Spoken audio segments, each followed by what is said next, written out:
Hello, 大家好, and welcome to Moonlight Mandarin. Today we're going to learn how to talk about the things that happened in the past. Actually, there is no past tense in the Chinese language. Instead, there are different particles or time nouns that can help us indicate when something happened. A lot of Chinese learners learn these particles, these indicators, at different times, and therefore they can't see a bigger picture. I know a lot of students like to overuse the particle le. Well, today I'm going to show you the whole picture, and hopefully by the end of this video you will be able to speak about your past events in Chinese like a pro. Let's begin. Let's start with exploring some common scenarios of when we might use the past tense. First, when we are talking about some actions that were completed at a specific time in the past. For example, I visited Beijing last summer, or I watched a movie yesterday, I went hiking last week, or I worked yesterday. Let's take a look of how we can say these sentences in Chinese. 我去年夏天去了北京。我们昨天看电影了。上个星期我去爬山了。我昨天上班了。These sentences are all general statements. You're not giving any details. You're just stating of what did you do last summer, or what did you do last week, or what did you do yesterday. And in this case, we need to use the particle le. I know it's still not clear of what does it mean, but once you see a bigger picture, you will understand it better. Let's continue. Another scenario of when we might talk about the past events is when we are talking about past habits or states. For example, last year in the summer, I was working abroad. So here you were doing this repeatedly every day during the whole summer. Or when I was at university, I used to drink coffee every day. Well, I was born in Hong Kong. Also, when I was little, I liked to play football. Let's take a look at how to say these sentences in Chinese. 去年夏天我在国外工作。我大学的时候每天都喝咖啡。我出生在香港。我小时候喜欢踢足球。As you can see, when we are talking about some habits that you had in the past or some things that were happening repeatedly in the past, we do not need to use the particle le. We're simply using some time nouns to indicate when was this happening. For example, 去年夏天，我大学的时候， or 我小时候。Now let's go back to the first scenario of when we were talking about some general statements and when we needed to use the particle le. Another situation when we need to use this particle is when we have a specific object in a sentence. For example, I drank coffee. So of course, coffee here is important. We have the object. Then I will say 我喝了咖啡 and pay attention that le goes before this object. Or when the object is a specific place. For example, we already mentioned before, 去年夏天我去了北京。Or 去年我去了法国旅行。We especially need to use the particle le when we want to specify how many of these objects we did. I don't know. For example, I drank 3 cups of coffee. 我喝了3杯咖啡。Or 我写了3个汉字。So, when you are giving a general statement of what happened in the past, then we need to use the particle le in the end of the sentence. If you have a specific object in this sentence, then you put the particle le before the object. Let's take a look at the dialogue. 你昨天做了什么？我去咖啡店见朋友了。你见了哪个朋友？我见了大卫。周末你去哪儿了？我去商场买东西了。你买了什么东西？我买了3件衣服。Now let's go to the third scenario, and that is when a lot of students make mistakes. Let's say you already gave us a general statement. You told me that yesterday you went to the shopping mall to buy some things. And now I want to know more. Who did you go with? Or when did you go? How did you get there? So when you're continuing talking about some details from the past, then you need to use a different structure. The structure 是的. For example, I know that you went to the shopping mall, so you said 我昨天去商场买东西了。我是和我老公一起去的。我们是开车去的。我们是下午去的。These are short, simple sentences, but I want you to get the idea. So, I went to the shopping mall yesterday to buy some things. That's a general statement. Then I want to give more details by saying, I went there with my husband. 我是和我老公一起去的。We drove there. We went there by car. 我们是开车去的。We went there in the afternoon. 我们是下午去的。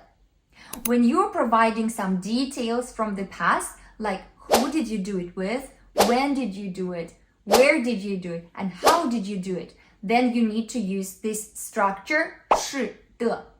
We already mentioned before. 去年夏天我去了北京。Now I want to give you more details. 我是和我家人一起去的。我们是坐飞机去的。You can see I said who did I go with, how did I get there. In this case, I need to use the structure 是的。How will you translate this sentence? I woke up at 8 a.m. this morning. A lot of students would translate it as 我今天早上8点起床了。That is not how Chinese people would say it. Because we are providing some details about the past, even though it happened just this morning, we're still stating the time. So here we need to use the structure 是的. For example, 我今天是早上8点起床的。我今天是早上8点起床的。There are two more structures I want to tell you about, which is 就了 and 才。Usually when you tell people about the specific time of when something happened, you would indicate whether it happened earlier than you expected or later than you expected. Otherwise, why would you tell people you woke up at 8 a.m. this morning? If I would tell you that I woke up at 8 a.m. this morning, then probably because it's later than I usually wake up. Therefore, I will say, 我今天早上8点才起床。Here I use the particle 才 when to indicate that something happened later than I expected. 我今天早上8点才起床。If I woke up at 8 and I thought it was earlier than I expected, let's say I usually wake up at 10, then I would say, 我今天早上8点就起床了。我今天早上8点就起床了。And here this particle 了 doesn't indicate the completion about the past tense, but it's the part of this structure 就了，就起床了。昨天我去商场买东西了。我是和朋友一起去的。因为昨天一直堵车，所以我们是坐地铁去的。我买了3件衣服。我朋友没买什么。然后我们去了一家法国餐厅吃饭。我晚上9点才到家。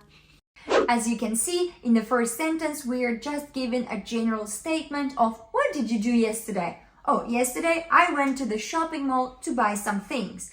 Therefore, there is the particle 了. Then I'm giving some details. I went there with my friend.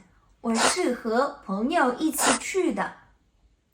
And then I'm saying, because the traffic was bad, so we went there by metro. So here's another detail of how did you get there, how did you go there. Then I said, 我们是坐地铁去的。坐地铁去的。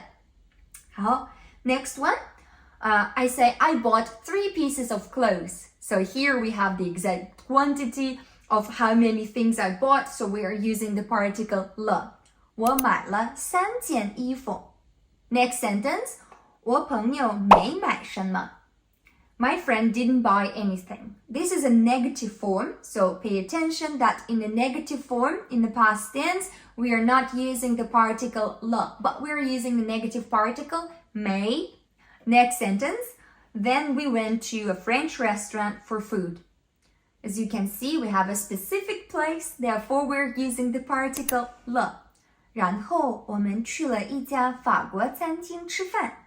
And the last sentence, I'm saying that I got home at 9 p.m., which is later than I expected, and that is why I use the particle 才。我晚上9点才到家。And now let's take a look at the last scenario for today of when we might talk about the past events. And that's when we talk about our experience. For example, I've done something, I've been somewhere, I've tried something.